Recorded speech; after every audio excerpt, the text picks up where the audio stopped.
Khash Saghafi, Liberty Home Mortgage. What am I talking about today? How do you dispute an appraisal? So especially if you're a real estate agent watching me, okay? Appraisals are coming in a little bit. Some of them are coming in short of the purchase price, but they always have. It's always happened. There's been periods of time when it's happened more than others. Anyways, I get asked all the time, Khash, can we argue with the appraiser over this? The answer is yes, you can. You can dispute an appraisal or the appraised value. Now, I will tell you just straight up front, 9 times out of 10, you're not going to win, okay? There's very specific criteria that you have to stay within when you're doing that, and that starts becoming part of the problem. In the world of appraising, appraisers don't go by, for the sales comparison approach, they don't go off of price per square foot. Real estate agents' minds think in terms of price per square foot, okay? You can't say, well, this house that's 3,000 square feet sells at $250 a square foot, and this house, the subject is 800 square feet, and at $250 a square foot, it should be $170,000 or whatever it is. It doesn't work like that, okay? It doesn't at all. It's called the sales comparison approach for a reason. So this is how you go about disputing an appraisal. Most appraisal management companies will have a form that you could fill out, or you could just send an email depending on how they handle it. But you want to pull up your own comparables. So let's just pretend you're doing a purchase and the purchase price is $300,000 and the house appraises at $270,000, okay? So the appraisal is $30,000 short of the purchase price. And you're sitting here saying, listen, this thing's worth every dollar of $300,000. How do you dispute it?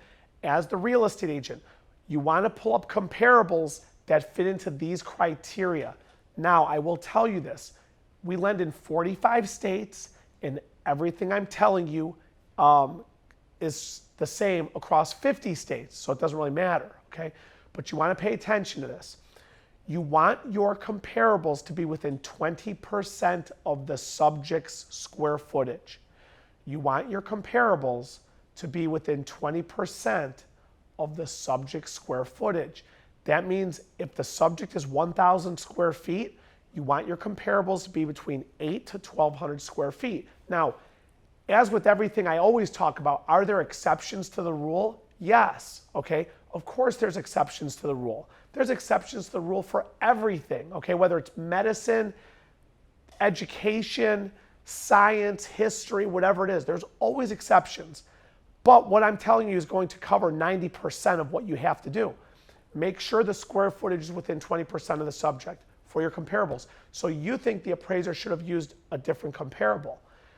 Another one is you want them to have sold hopefully within the last 6 to 12 months, within the last 1 to 2, well, I almost said 1 to 2 years, the last 6 to 12 months, so within the last year. They have to have sold relatively recently.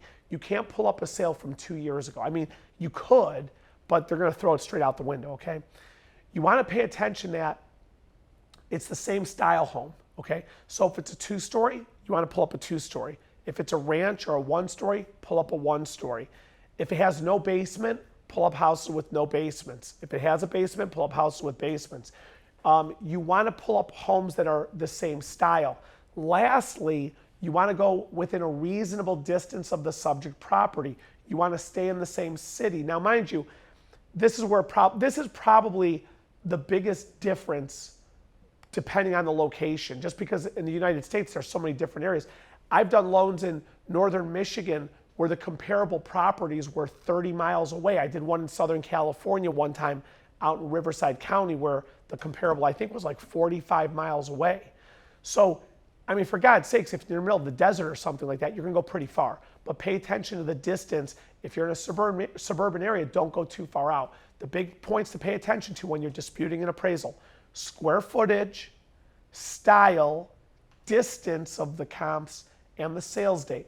Pay attention to those 4 parts. Submit those to the management company. They will send them to the appraiser. The appraiser will look at them. Just being completely honest with you, 9 times out of 10, they'll throw them out the window and say, my opinion is my opinion, and I've already given it and it's done.